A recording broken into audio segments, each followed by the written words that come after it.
Hi friends. Covid ने हम सभी के दिमाग को बहुत ज्यादा नेगेटिव कर दिया है। जिससे भी बात करते हैं वो यही कहता है कि बहुत बुरा टाइम चल रहा है, अब जाने क्या होगा और कितना बुरा होगा, सब कुछ लुट गया है, सब जॉब चली जा रही है, लोगों की बिजनेस ठप हो गए हैं, सभी बहुत परेशान हैं और ज्यादा नेगेटिव ही नेगेटिव सोच रहे हैं। तो इस समय में जब सभी नेगेटिव सोच रहे हैं तो मेरे दिमाग में आया कि क्या हम ये जो प्रकृति का एक नियम है जो कहता है कि हर अच्छाई के पीछे बुराई और हर बुराई के पीछे अच्छाई और हर बुरे काम के पीछे, बुरे समय के पीछे एक अच्छा समय खड़ा होता है, हर रात के बाद एक अच्छी सुबह आएगी, क्या हम इसमें बिलीव कर सकते हैं क्या? तो उस थॉट को लेते हुए मेरे जहन में एक कहानी आई जो आपके साथ शेयर करता हूं। इस कहानी का नाम है मेरी भैंस मर गई जी। अब होता यह है कि एक साधु था।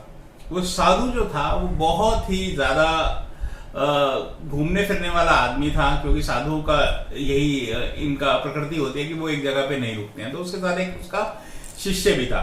तो जो उसका शिष्य था वो उसके साथ हमेशा रहता था, दोनों घूम रहे थे। रात हो गई, रात हुई तो उन्होंने देखा कि कहीं कहीं रहने की जगह तो व्यवस्था तो करनी होती थी, कोई कहीं ना कहीं किसी कुटिया में कोई भी उनको आश्रय दे दे। वो देख रहे थे क्योंकि जंगल का जो माहौल था वो, तो उन्होंने देखा कि वहां पे एक नदी बह रही थी, उसके पास में एक कुटिया है जिसके पास एक भैंस बंधी हुई थी। तो उन्होंने कहा अरे वाह, यहाँ पे शायद कोई होगा। तो जब वो वहां गए, उन्होंने खटखटाया तो एक आदमी बाहर आया। वो बड़ी ही दीनहीन हालत में था। तो उससे पूछा उन्होंने कि क्या हम रात को यहाँ रुक सकते हैं? तो उसने कहा हाँ बिल्कुल, क्यों नहीं रुक सकते, परंतु मेरे पास खाने पीने के लिए ज्यादा कुछ है नहीं, क्योंकि मेरे पास एक सिर्फ ये भैंस है जिससे मैं अपना जीवन यापन करता हूँ। तो साधु ने कहा इतनी सुंदर जगह है, इतनी उपजाऊ जमीन है, आप यहाँ पर भैंस के सहारे रहते हैं, कुछ और नहीं करते?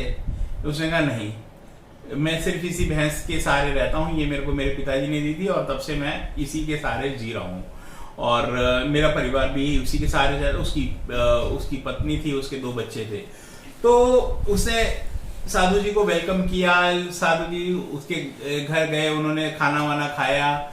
फिर रात को सोने का समय हुआ तो सब सो गए, साधु नहीं सोया। और जब बिल्कुल गहरी नींद में हो गए सब, तो साधु ने अपने शिष्य को उठाया, कहा चलो खड़े हो, अब हम चल रहे हैं। तो उसने कहा महाराज इतनी रात को इस टाइम पे कहाँ जाएंगे, और इनका धन्यवाद भी तो करना है हमें। उसने कहा नहीं, आज धन्यवाद नहीं करना है इनका, आज तुम मेरे साथ चलो बस।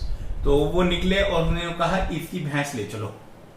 उसने कहा भैंस कहाँ ले जाए इसकी, साधु इसने तो हमारा इतना ख्याल रखा है, इसकी भैंस ले जाएंगे, ये तो बहुत ही बड़ा पाप है। कहता नहीं, ले चलो। तो वो ले जाते हैं उसकी भैंस और ले जाके उसको पहाड़ पे जाके उसको धक्का दे देते हैं भैंस को। तो धक्का दे देते हैं मतलब जंगल में कहीं फेंक छोड़ देते हैं। तो वो कहता है महाराज जी ये क्यों किया आपने? कहता है बस अब ये वापस नहीं आएगी। तो ये होता है तो वो बड़ा परेशान होता है। वो उनका शिष्य जो होता है उसके दिमाग में बहुत बहुत बुरे ख्याल आते हैं, बहुत ही ज्यादा उसकी शूल की तरह चुभने लगता है उसके दिमाग में ये बात, उसके हृदय में, कि ये हमने बहुत गलत काम किया। उसकी इकलौती भैंस थी और उसके पास करने के लिए कुछ और रहेगा नहीं।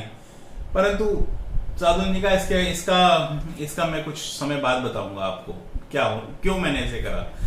तो 10 साल बीते, दोबारा वो उसी इलाके में पहुंचे साधु जी और उसके शिष्य। तो देखा कि वहां पर कोई कुटिया नहीं थी, वहां पर कुछ नहीं, सिर्फ एक महल बना हुआ था। तो उन्होंने सोचा ये महल कैसे आया है यहाँ पर। जो शिष्य था वो अचंभित था, हालांकि साधु के दिमाग में कुछ ना कुछ वो था, उसको ये ऐसा लग रहा था उसको ये पहले से पता था।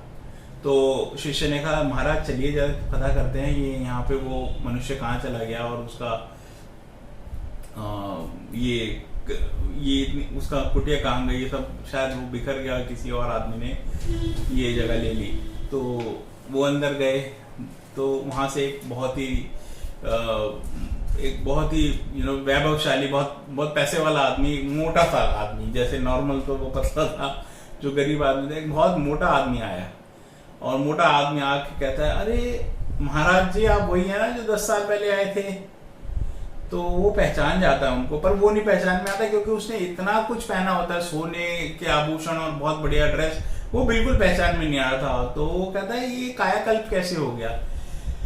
तो उसने बताया कि महाराज जी जब आप उस दिन आए थे मेरे घर पर और सुबह गए तो मेरी भैंस कहीं चली गई, पता नहीं शायद मर गई, और मेरे पास कुछ और था नहीं ऑप्शन। तो मैंने सोचा कि अब मैं क्या करूं, तो मैंने अपना दिमाग लगाया और फिर मैंने देखा कि मेरे आसपास तो उपजाऊ जमीन है, मैंने उसमें सब्जियां बोई, फलों के वृक्ष लगाए, और आज वो धीरे धीरे वो वृक्ष बड़े हुए, उनमें फ्रूट्स आए, सब्जियां जो थी वो मेरी बिकने लग गई। मैंने पहले छोटा मोटा काम किया, फिर अब मैं बहुत बड़ा व्यापारी बन गया हूँ फ्रूट्स का, और मैं आसपास के जितने भी गांव हैं वहां पर सबको फ्रूट सप्लाई करता हूँ, और वो जो गांव के लोग हैं वो मेरे यहाँ पे श्रमिक का काम भी करते हैं, तो मैं सबको रोजगार भी दे रहा हूँ। तो महाराज जी ने कहा बहुत बढ़िया।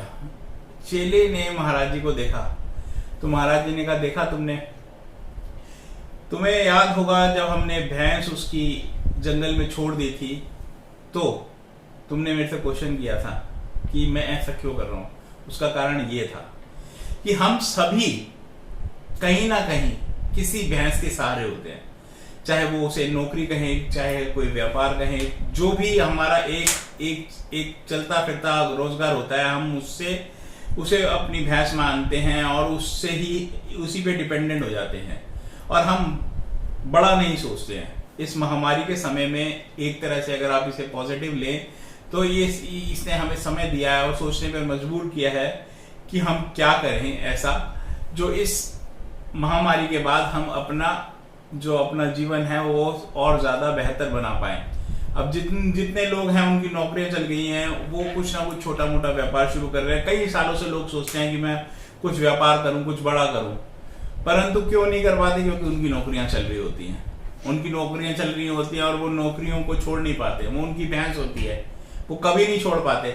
ये कोरोना ने आकर उनकी भैंस मार दी है, और अब समय है उन सबके पास ये सोचने का कि क्या वो कुछ बेहतर कर सकते हैं, क्या वो कुछ और बड़ा कर सकते हैं, क्या वो अपने स्किल और ज्यादा डेवलप कर सकते हैं, क्या वो बहुत बेहतर अपनी जिंदगी बना सकते हैं।